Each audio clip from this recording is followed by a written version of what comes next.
Hey my sweet pen friends, welcome back to my channel. If you're new here, my name is Devin. Normally around this time, as we're approaching the end of the month and getting ready for a new one, I like to share a plan with me video.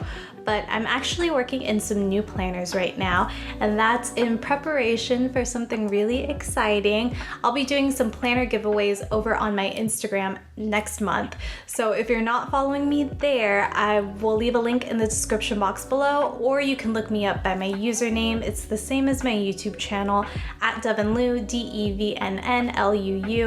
I'm really excited about this and just wanted to give you guys a heads up. In lieu of a plan with me video, I thought it would be nice to just sit back, relax, and chat a little bit about planner guilt. Now, I define planner guilt as the feeling you get, the feeling of shame, disappointment, discouragement, that you may feel when you are not adhering to your perceived perfection of using your planner on a consistent basis. I felt like that was kind of a wordy definition, but you can kind of see my point here. There are some days where we are consistently planning, we are making the pages beautiful, the spreads are Instagram worthy, and then we sort of fall into this rut where we don't feel like planning.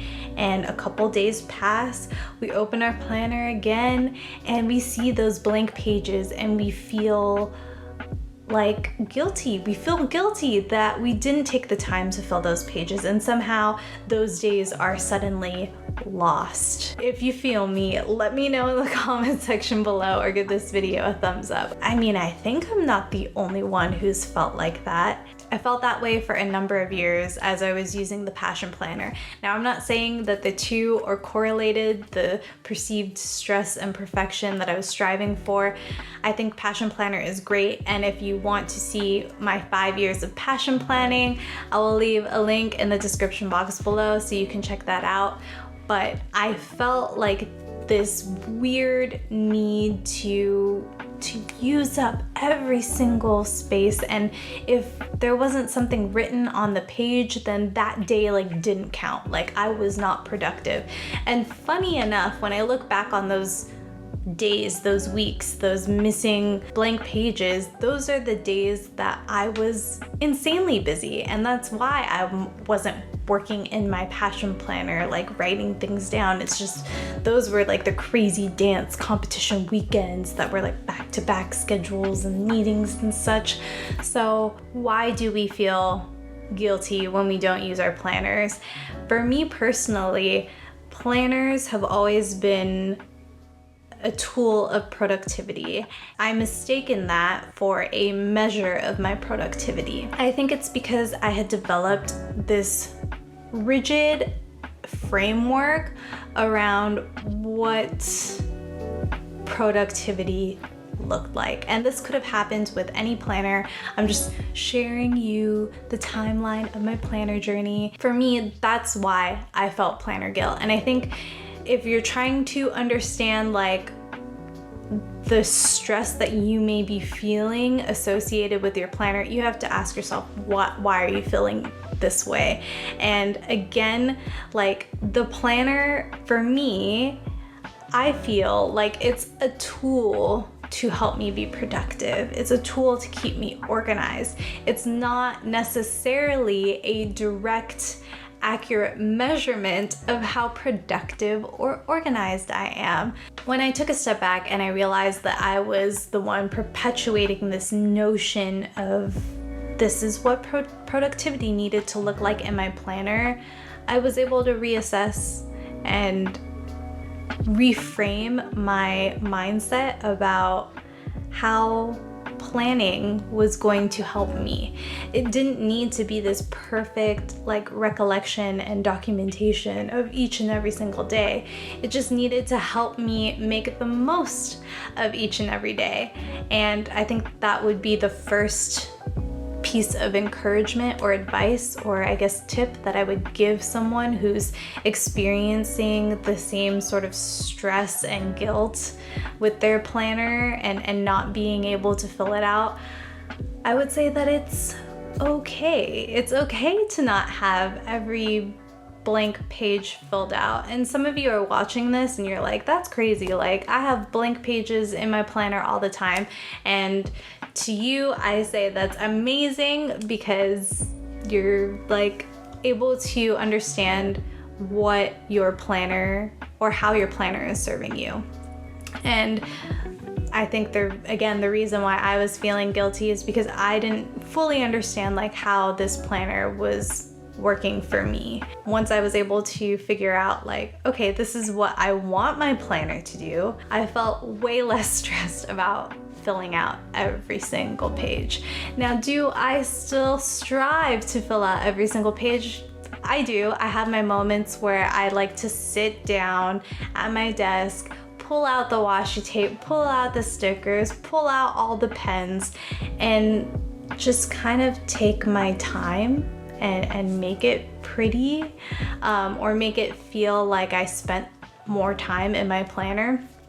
Now that sacred time for me is relaxation time. That's me time. I get to look ahead towards the week or the month, however I'm working in my planner that day, and just have some self-reflection. Another piece of advice that I would give to anyone who's feeling a little bit of stress around their planner, if you're feeling guilty or like your planner isn't working for you the way that you would like to, take a step back and maybe try something different. When I had been so consistently passion planning, it was hard for me to step away and try something new. I, again, had this rigid mindset that I could only use passion planner. That's what I had been using, and that was the only planner for me. But what I had come to find was being able to switch my planning style has made me feel less stressed about filling out all the pages or feeling guilty that, you know, like I hadn't planned. I would say that I'm planning more consistently because I'm switching my planning styles and keeping in tune with what I need every single week or every single month. It really just depends. Sometimes I feel like I need like an undated system where I can kind of come to it when I feel like it. I've also been bullet journaling, as some of you guys know, and that has been an amazing creative outlet for me. If you're looking for a good planner, I'll leave like a full playlist of all my planning videos in the description box below, and links to all the planners that I think are really awesome to check out, especially in terms of productivity and goal setting. And I understand that not everyone is in a place to have multiple planners. I mean, that does add up to quite a bit. And in that case, I would say a bullet journal is really great because you can change up the different spreads to however it's going to optimize your months, weeks, and days. Or a lot of these planner companies actually offer free PDF printouts so you can try their planner before you commit. And that's a great way to try out a lot of different planning styles and figure out which one is going to be the best for you. And then, you know, if you just need like a break from your current planning style, that's an excellent way to try something new, again, without fully committing to an entirely new planner. I would say those are the two main things that have helped me get over my planner guilt, and I feel very comfortable with my current planning routine, which is to just be flexible and to kind of go with the flow. I know that might not speak to those of you who aim to fill out all of your planner pages, and I totally understand that. So if you guys would like for me to do a video talking about different things and ideas that you can use to fill up your planner, let me know in the comment section below. I'd also love to hear from you. Have you experienced planner guilt before? What have you done to sort of get over that hurdle? If you enjoyed this video, please give it a thumbs up and feel free to share it with a pen friend who you think might also enjoy it. Don't forget to subscribe and to turn on those notifications, that way you don't miss any of my videos. Again, I'm doing some planner giveaways over on the gram, so be sure to follow me over there. I do my best to upload here every Wednesday at 8 a.m. PST, so please take care until then. Feel free to enjoy these two videos linked here on the screen. Thank you so much for watching, and I'll catch you in the next one. Bye.